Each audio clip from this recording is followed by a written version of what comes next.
Hey everybody, welcome back to another episode of Call It RevOps, and today we're talking about something that has been a part of revenue ops since the very beginning, which is MarTech implementations. And in fact, today we're going to be talking about the state of MarTech implementation. So we commissioned a third-party research firm to look into the details of what is the current state of MarTech implementations and what is the cost of failed implementations. So we're going to be looking at a lot of different areas today around enablement, around cost, around structure. But I think really kind of the big takeaway here is that when you don't do MarTech implementations correctly, the consequence is disastrous, right? And these are based on insights, I think, of over 200 leaders, right, Raja? So this report is not just us kind of spitting it out of nowhere. This is detail, data, and it's really giving some pretty valuable insights. Yeah, and we also don't want to be biased in this as well, right? And so that's why we commissioned a third party actually to generate all the questions. Because the reality is, if we look at how MarTech has evolved, we've talked about this a million times, but we can't elude from the point that when Akande, myself, and a few other colleagues here at GNW started inside this whole MarTech phase, there were 200 platforms, right? Like that was it. And now there's, I think the most recent Chief MarTech report released that there's over 15,000. So just know, like, when we talk about MarTech implementations, we're not just talking about marketing automation and CRM, which is the crux of it, but at the same time, it's any software inside the MarTech space. Because the reality is, like, when we think about a failed implementation, the outcome of that is a year or 2 years down the line. If you've ever heard yourself or if you ever heard people say, like, I just inherited the system, it's business as usual, we're just running with it, we're making it work. There was a point in time when they implemented it, and it was so either misaligned from the strategic outcome from a business perspective, or the technical acumen, or even the goal of why you even brought the platform on. That's why those conversations down the line end up, right? The whole conversation about, or talk point, right, of doing things as they were, because that's just how it always was, is based off on the fact that there was a failed implementation, right? It drains your time. I can't even count, actually, kind of like how much money people invest in Yeah. training, new resources to understand how to use the system in the case of a specific organization that had a failed implementation, because you have to learn it. It's not the system that you bought, it's the system that you inherited, or it's the system that you just kind of got to deal with, because we've already spent the money, we've already allocated the budget, it's already there. And top level, from an executive standpoint, they're not going to pay again to fix it. You just got to use it. And that's the reality of it. Yeah, we have a lot of really great insights and specific numbers I want to call out. This one is sticking out to me, and I kind of want to tee it up a little bit. So, if I came to an organization and I said, "Hey, I want you to give me $500,000," now with that $500,000, there is a 30% chance that you're either going to lose it all or get no return for your investment. Is that a good investment? And probably the answer Absolutely. is 100% yeah, no. No. it's probably absolutely not. But No.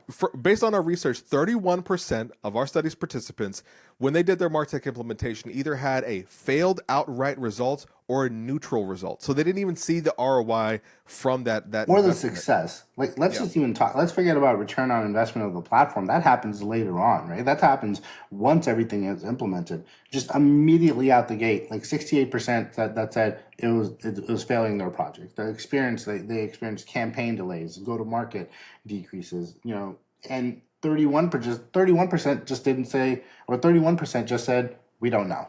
Like, that's ultimately what that is saying. Like, we don't know. It was either bad or we don't know, because the outcome of it is down the line, and that's where those kind of talking points come to be. Is like, that's when you realize, oh shit, like, what did we get ourselves into?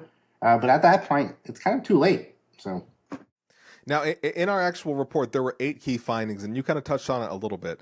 But the number one key finding that we found across the board, or key finding number one, I should say, is that MarTech implementation failures drive up cost naturally and they kill productivity. And I think you mentioned that as well. About 65% experience campaign delays, and 53% have. 68, I think 68, not 65%.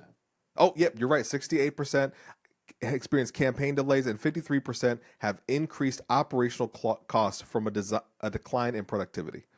That's and, pretty and incredible. that's from the report. And just know, like, how that translates into is, when we talk about decreased productivity, we're really talking about the resources that you're spending and the loopholes now that you have to jump to make something work that maybe the platform that you had naturally was able to do. It was naturally able to do it, but maybe it was a strategic guidance, or maybe it was a misalignment on the different systems, or we talk about people, process, and technologies.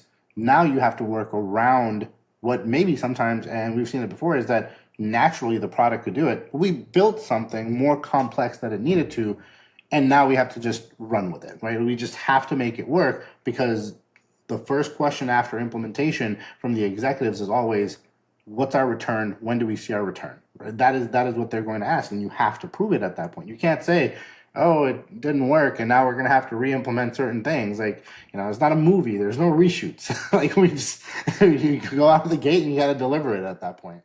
And even if you are going to implement a new platform, let's say you reach that point, there's that transition and cutover. You're killing productivity somewhere along the way, even if you try to fix it. Key finding number two, which this is a positive spin if we look at the opposite, but the positive outlook is organizational alignment is a key to implementation success. And the opposite of that is most teams aren't aligned. Project management's Yeah. all over the place.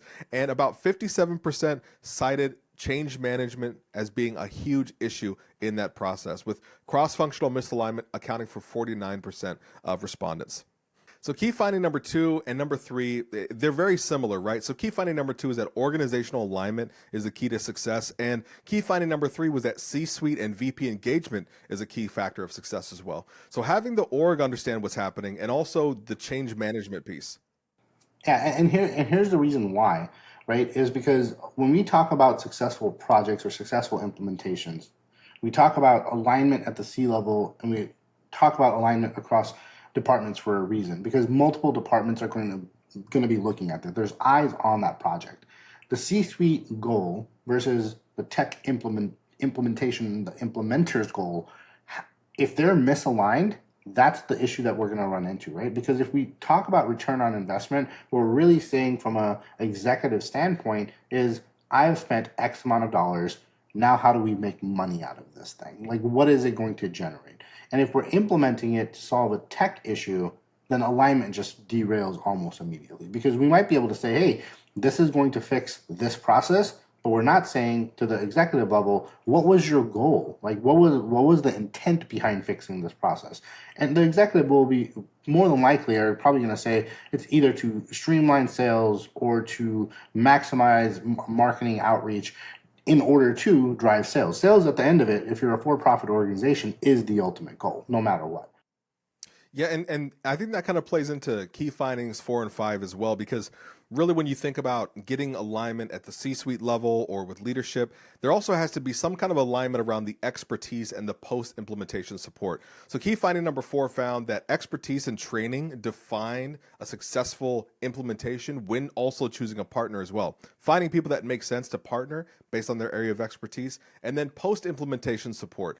MarTech implementations are beyond just the go live. Once they go live, you need that post-implementation support around monitoring and making sure that the team is trained. If you get a car, you drive off the lot, you need to get the oil change, you need to get ongoing maintenance. You have to maintain what's there. It's going to go to chaos otherwise. And that was another one of those key findings.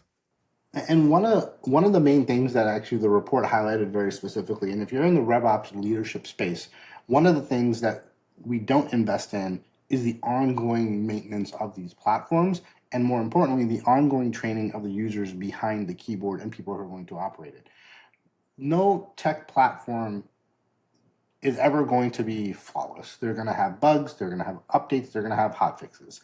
And all of those components will change how the product could potentially be used.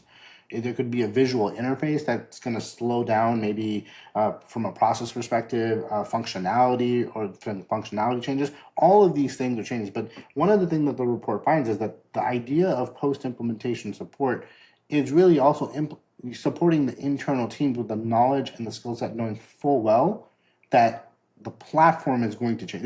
They're going to have updates. It's never going to be, we're going to implement this thing, set it, forget it. It's going to work exactly like it is. I mean, we've seen a simple update throw off something as simple as someone filling out a form or a campaign not firing. Why? Because the logistics change. But one of the things, and I think one of the crucial things about report for long-term success, you need a long-term plan of training and adoption. And we mentioned change management. We mentioned all of this, but one of the key things that it really highlights is ongoing adoption due to ongoing changes of the platform itself. And I think that's why those key points are kind of almost like, kind of like intertwined with each other, is because in order for an implementation to be successful and in order for the product to be used long term, there has to be alignment on what the roadmap and what the goal is, but also alignment on, hey, we are going to need to train our people because the resources, because something will change. Yeah, I mean, and correct me if I'm wrong. You're not using Windows 95 on your computer still, right? I am. You're using Windows Windows 2000. 3.1. Okay. Yeah, I just play Minesweeper all day. Yeah. That's the only game that works on this thing. That's the comparable, right? It's the same sort of Yeah. platform, same system, but there are changes. Now, 6, 7, and 8, they're a little bit different, but it's worth calling out. 6 is interesting to me because the key finding here is that speed to ROI is the ultimate predictor of MarTech success. So within 58% of respondents, within 6 months, they're seeing an ROI. Now, are they getting all their money back? Are they seeing a huge return? No, but they are achieving ROI, and that's a predictor of future success. When we talk about the return on investment being 58%, that is because what enables that return on investment is not generally like the revenue dollar amount within 6 months, because someone's going to hear that like, well, how is that possible? But it's actually alignment. Alignment is what increases the percentage of ROI, because when someone can see the value in something and an issue being addressed, for example, if you have a executive that said, I really want this process for speed to lead, or what I kind of just pointed out, speed to lead, go to market, I just want this to be faster, and that increases, that metric increases, meaning that they see the value in their speed to lead change. That is a return on investment. Very commonly, we get into the idea of a successful implementation being proven the value of something, and just know value is revenue always, but it's also the key items that the different cross-functional teams or different teams are expecting out of the platform as well. Yeah, and one of the things called out in the report on this key finding is this idea of getting quick wins during this process of implementation, and also the idea that project fatigue is real. The longer that it lasts, the more enthusiasm you're going to lose, the more people are going to be like, why are we doing this again? Those conversations start coming up.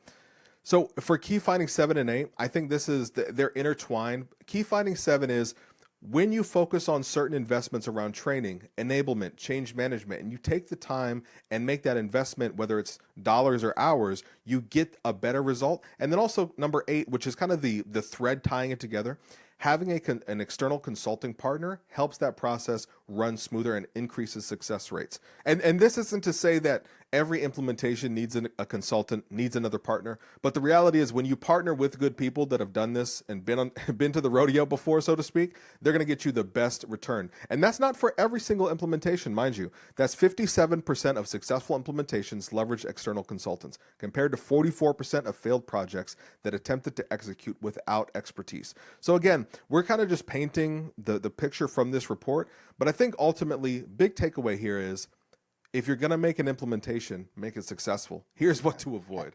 Yeah, and just know, like, success when it comes to MarTech very specifically, like, it isn't accidental. Like, you don't accidentally have a successful implementation, Yeah, right? yeah. It's the product of what we talk about a lot is strategic alignment, planning, and leadership buy-in.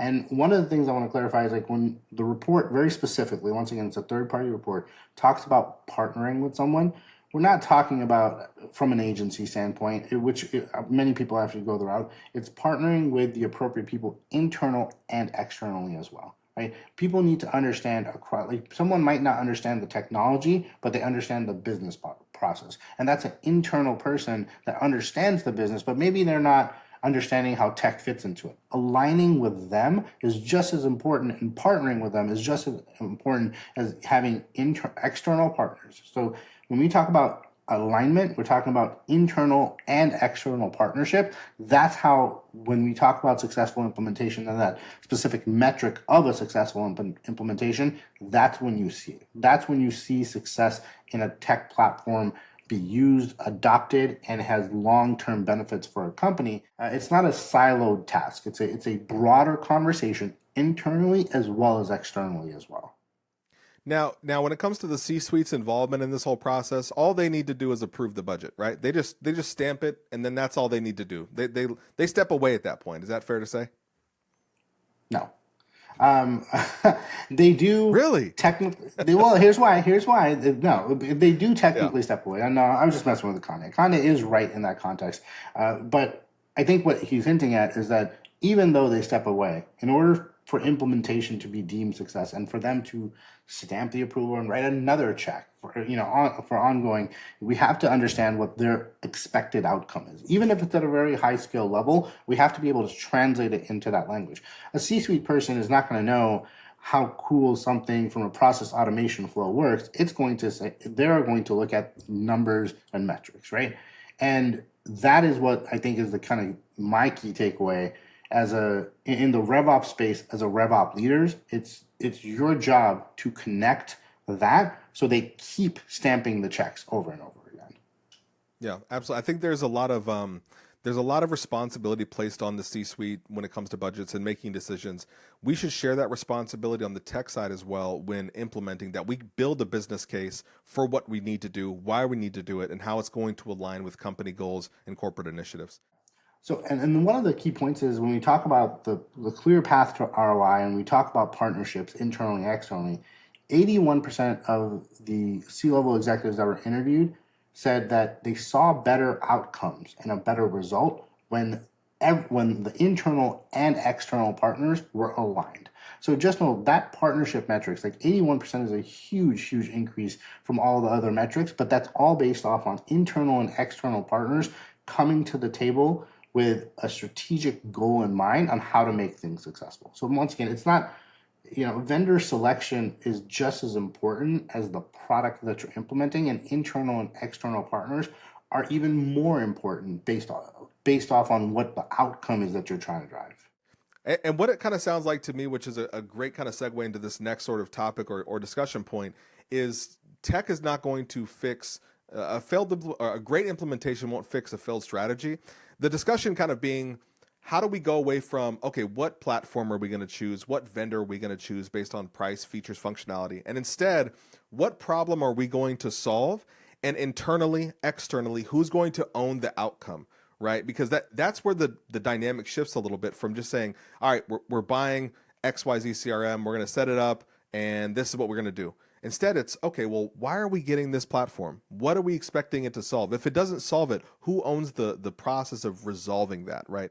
Yeah, and then also one thing to take, like, MarTech success ultimately is really less about technology if you think about it. It's a very interesting topic, and this is for all the revenue operations leaders because there's so much conversation about how to be a good RevOps leader. What do you need to take into account? Good RevOps leaders and even great RevOps leaders will think about less about what the technology is doing, but more about the strategy, how it impacts leadership, and the alignment from a business perspective, right? One of the things that is being talked about a lot is that RevOps leaders are the next wave of kind of CMOs, right? CMO, everyone kind of know that, well, we don't know what CMOs do. There's a conversation about the quality of CMOs, all of these things. So how do you make, in the RevOps space, how do you make RevOps leaders stand out? And the funniest thing about, I wouldn't say the funniest thing, but one of the key things, what makes a great RevOps leader is to not focus so much on the tech side of things, but the alignment side of things. And that's across every single functional department, right? How does this tech going to impact all of these other components? And that's where standout RevOps leaders are showing up, right? We know the technology. We know it's going to send an email. We know it's going to fill out a form. To Akane's point, all of those even small actions now inside the MarTech world are just standard. Like Yeah. a platform has to do those, or you're never going to get it. Now, how do we translate that, and how do we align it with business strategy? How do we align it with a conversation that leadership understands? As a key thing inside the state of MarTech implementations as we sit today is alignment and the definition of KPIs. When we're not talking about like revenue goals, like key performance indicators to make an implementation successful. And you'll see it in the report covered over and over again about alignment with leadership and understanding how this product is going to benefit the org at a higher level, not just at a technical level. Yeah, and it's funny you mentioned that too. It made me think of something. leaders in the space from a SaaS solution standpoint, from a vendor standpoint, they understand the importance of this. That's why they spend so much money in education. That's why they spend so much money in brand advocacy. And whenever they're selling a large platform to an enterprise org, they tap into their partner network and bring them into the selling process so that that partner, whoever it might be, can help guide them through. So the things that we're talking about, these aren't foreign concepts. This isn't something brand new. It's more of shining a light on the reality of like, okay, the reason that implementations are failing is because of these key reasons that we see over and over. And those 8 key findings in the report, which is really easy to access, it's pretty powerful stuff. And honestly, I know we've been talking about this report. Go download it. We'll send the link. Like I said, it's a third-party commission report, so it's nothing that we already don't know. It just highlights very critically and very crucially what we're experiencing out in the market right now when it comes to implementations, especially obviously inside the MarTech space. So if you haven't gotten a chance to look at it, go download it, go check it out. A lot of the stuff you'll be like, oh yeah, this makes sense. I've totally seen this before. Well, kind of a freebie that I wanted to toss out as well. So we did this third party report. One of the things that always kind of comes up is budget conversation. So how do people in the RevOps space defend their budget, retain their budget, and even get more budget? The revenue operations framework, the RevOps framework that we developed, I think it's worth mentioning. I don't want to get too promo-y, but Raja, when you think about defending budget, at the core of that, can you kind of speak to that a little bit? At the core of that, it's marketing operations, and it touches every single asset of a business that I think is why the implementation is so important, because that center where that implementation is happening is going to permeate outwards to every single area of an organization. Yeah, and I think the idea behind this RevOps framework, just in general, is saying that there's different tiers of all of this, right? There's ultimately 3 kind of departments. I know that every other department can hate me if they want, but marketing, sales, and customer success. Those are the 3 things that are going to make a company get more money, retain more money, and sell into new forms of accounts, right? Like that is the fundamental core of every kind of company. Then there's what is the company goal and what is and even sits on top of the company goals. What is the market influence? What is the market telling us? And if you're a big enough company, there's a board and the executive board and what they're looking at from a profitability perspective. And what the framework does is it ties in every action, including implementations, into the broader conversation. So it shows how to relate all of that information and translate it for the outer influences that maybe aren't kind of in the weeds. Like they're not going to be the day to day. To Kanye's point, they're probably going to write the check, stamp it, come back and say, "Hey, how's everything going?" So it gives you a point of conversation to see what they're expecting. And at the center, you can really enter anything. You can enter the implementation. You can enter, a campaign and what that did and how to impact sales. And that's really what the premise behind the framework is. Yeah, so a nice kind of accessory to the report. If you get the report, definitely recommend checking that out as well, because it's deep. It speaks to leadership, also the practitioners that are working in the tools.